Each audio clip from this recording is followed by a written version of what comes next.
Hello दोस्तों, स्वागत है आपका स्पार्क कोचिंग सेंटर में। तो गाइस आज की वीडियो में हम पढ़ने वाले हैं क्लास 11th की हिस्ट्री, जिसका चैप्टर नंबर है आपका 5 और पार्ट का नाम है बदलती हुई सांस्कृतिक परंपराएं। ठीक है, जो बदलती हुई सांस्कृतिक परंपराएं, इसका ये पार्ट 1 है। और ये मेरा फ़ोन नंबर है 8178988103। आप इस नंबर पर कभी भी कॉल कर सकते हैं 926।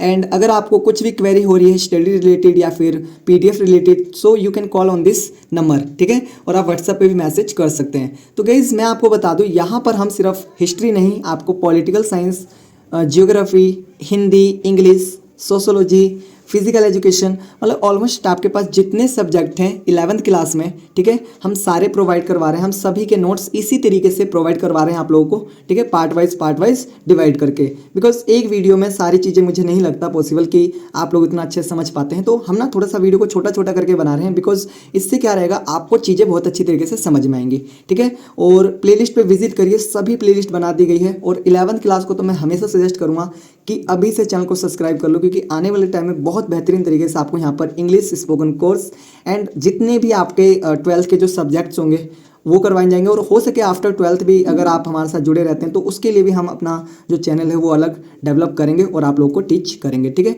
तो आइए स्टार्ट करते हैं आज की वीडियो। तो देखिए यहाँ पर पहला पॉइंट बता रखा है, 14वीं सदी से 17वीं सदी के अंत तक यूरोप के अनेक देशों में नगरों की संख्या में वृद्धि हो रही थी। देखो, जो 14वीं सदी थी और जो 17वीं सदी थी, इसमें क्या हो रहा था, इसमें अनेक जो यूरोप है उनके अनेक देशों में जो नगर हैं उनकी संख्या में वृद्धि हो रही थी, यानी कि बढ़ोतरी हो रही थी, यानी कि कहीं ना कहीं विकास हो रहा था। ठीक है, आगे दिखा रखा है आपका दूसरा पॉइंट दिखा रखा है, नगरीय संस्कृति का विकास तेजी से हो रहा था। जो नगरीय संस्कृति थी उसका विकास भी कैसे हो रहा था, बहुत ज़्यादा तेजी से हो रहा था। ठीक है, नेक्स्ट दिखा रखा है तीसरा, नगर कला और ज्ञान के केंद्र बन गए। जो नगर थे वो किसका केंद्र बन गए थे, कला का बन गए थे, और कहीं ना कहीं वो ज्ञान का केंद्र बन गए थे। मतलब कि वहां पर क्या क्या चीजें बहुत ज्यादा करी जाने लगी थी, कला की चीजें करी जाने लगी थी और ज्ञान के केंद्र वो बन चुके थे। ठीक है, आगे दिखा रखा है, 12वीं सदी से जब मंगोलों ने चीन के साथ सिल्क मार्ग से व्यापार आरंभ किया तो इसके कारण पश्चिमी यूरोपीय देशों के व्यापार को बढ़ावा मिला।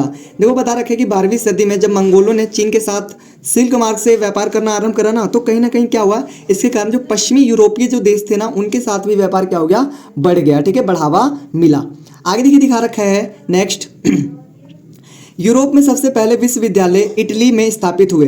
जो यूरोप है वहां पर अगर सबसे पहले जो विश्वविद्यालय स्थापित हुए तो वो कहां पर स्थापित हुआ था, इटली में। ठीक है, आगे बता रखा है, 11वीं सदी से पदुआ और बोलिनिया विश्वविद्यालय विधि शास्त्र के अध्ययन के केंद्र है। मतलब कि यहाँ पर क्या दी जाने लगी, शिक्षा बहुत अच्छी देने जाने लगी। मतलब कि कहीं पर ना कहीं यहाँ पर अध्ययन का केंद्र बन गया। ये जो इटली था वो क्या बन गया, अध्ययन का केंद्र बन गया। ठीक है, आगे देखिए बता रखा है, मानवतावाद का जन्म भी इसी समय हुआ। जो मानवतावाद है वो उसका जन्म भी कब हुआ, इसी समय हुआ था। ठीक है, आगे दिखा रखा है, अरबों ने प्लेटो को अफलातून, जो अरब के लोग थे उन्होंने जो प्लेटो था उसको अफलातून कहा, और जो एरिस्टोटल को अरस्तु कहा। जो एरिस्टोटल था उसको क्या कहते थे वो लोग, अरस्तु कहते थे। समझ में आ गई बात, चलिए आगे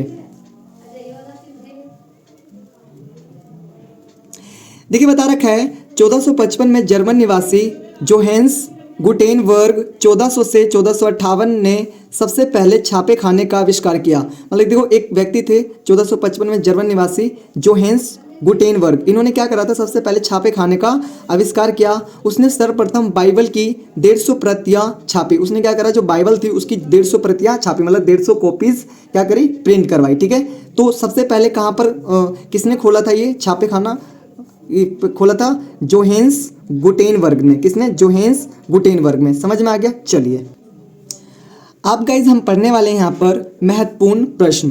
तो गाइज ये ऐसे प्रश्न हैं जो कहीं ना कहीं पेपर में ऑलरेडी पहले आ रखे हैं और इस बार भी आने के चांसेस हैं। ठीक है, 8178988103 आप इस नंबर पे कॉल कर सकते हैं और इस नंबर पे आप व्हाट्सअप भी कर सकते हैं अगर आपको कुछ भी पीडीएफ रिलेटेड या कुछ अदर क्वेरी हो तो। ठीक है, आगे देखिए आंसर बता रखा है, मानववाद क्या है। ठीक है, मानववाद क्या है, तो देखिए बता रखा है, मानववाद वह जीवन दर्शन जिसमें मनुष्य और उसके लौकिक जीवन को विशेष महत्व दिया जाता है। मानववाद में क्या होता है, जो व्यक्ति होता है उसके जो उसका जीवन होता है उस पर क्या होता है, विशेष महत्व दिया जाता है, विशेष ध्यान दिया जाता है। इस जीवन दर्शन के समर्थकों का विचार है कि अपना विकास करने की मनुष्य की शक्तियाँ असीम है। जो मनुष्य है उसमें इतनी असीम शक्तियाँ हैं कि वो अपना विकास स्वयं कर सकता है बहुत अच्छे तरीके से, ठीक है। ऐसा कौन कहता है? जो मानववाद के जो समर्थक है, ठीक है, जो दार्शनिक है। आगे दिखा रखा है क्वेश्चन नंबर सेकंड, यथार्थवाद से क्या तात्पर्य है? जो यथार्थवाद है उससे क्या तात्पर्य है, आइए देखते हैं। बता रखा है 12वीं से 13वीं सदी में लोगों के मन मस्तिष्क को आकार देने का साधन केवल औपचारिक शिक्षा ही नहीं थी। देखो उसका क्या था कि औपचारिक ही शिक्षा नहीं थी, मन मस्तिष्क को और आकार देने वाले के मतलब कि और डेवलप करने के लिए सिर्फ ये नहीं था कि उनको औपचारिक शिक्षा ही दी जाए।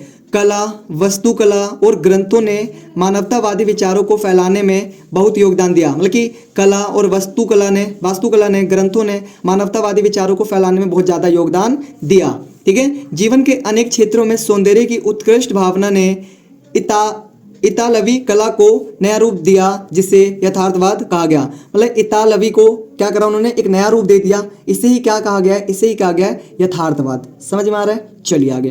तो गाइज ये मेरा फ़ोन नंबर है 8178988103। आप इस नंबर पे कॉल करके अगर आपको कुछ भी PDF रिलेटेड इशू है तो आप इस नंबर पे कॉल कर सकते हैं, व्हाट्सअप कर सकते हैं और अपनी क्वेरी को सॉल्व करवा सकते हैं। आगे देखिए क्वेश्चन तीसरा दिखा रखा है, मार्चिसा इसाबेला दी स्तेकोंती। जो मार्चिसा इसाबेला दी स्ते कौन थी? आइए देखते हैं।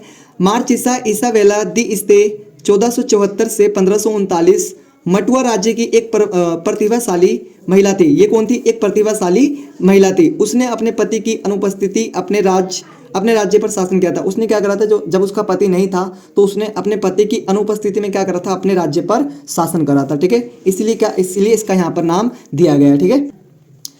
आगे देखिए क्वेश्चन 4 दिखा रखा है, पुनर्जागरण से आप क्या समझते हैं? बहुत इंपॉर्टेंट क्वेश्चन है, पेपर में आ सकता है, आने के चांसेस हैं। आंसर देखिए बता रखा है, फ्रांसीसी शब्द रेनेसा का हिंदी अनुवाद पुनर्जागरण है। जो फ्रांसीसी शब्द है रेनेसा, उसका हिंदी वर्ड क्या है? जो अनुवाद है वो है पुनर्जागरण।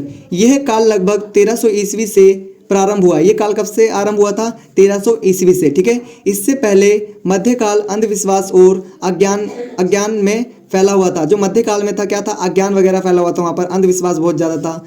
मध्यकाल के अंतिम वर्षों में जो परिवर्तन आए उनसे ही पुनर्जागरण की शुरुआत हुई। जो मध्यकालीन में जो थोड़े बहुत परिवर्तन आए ना अंतिम वर्षों में, उसे ही क्या कहा गया था? उसे ही कहा गया था पुनर्जागरण की शुरुआत। समझ में आ गया क्वेश्चन? चलिए आगे देखिए। नेक्स्ट क्वेश्चन है आपका क्वेश्चन नंबर 5, विज्ञान और दर्शन के क्षेत्र में अरबियों के योगदान की व्याख्या कीजिए। जो विज्ञान है और जो दर्शन है उसके क्षेत्र में जो अरबियों हैं उनके योगदान की व्याख्या करनी है, ठीक है। तो अरबियों का योगदान निम्नलिखित है। जो अरबियों ने जो योगदान करा है, ठीक है, विज्ञान और दर्शन के क्षेत्र में इनका जो योगदान है वो निम्नलिखित है। आइए देखते हैं।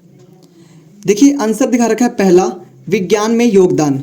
अरब विद्वानों ने गणित, खगोल विज्ञान, रसायन और चिकित्सा में महत्वपूर्ण कार्य किया है। इन्होंने किसमें कार्य करा है? इन्होंने गणित में कार्य करा है, खगोल विज्ञान में कार्य करा है, रसायन में, चिकित्सा में महत्वपूर्ण कार्य किया है।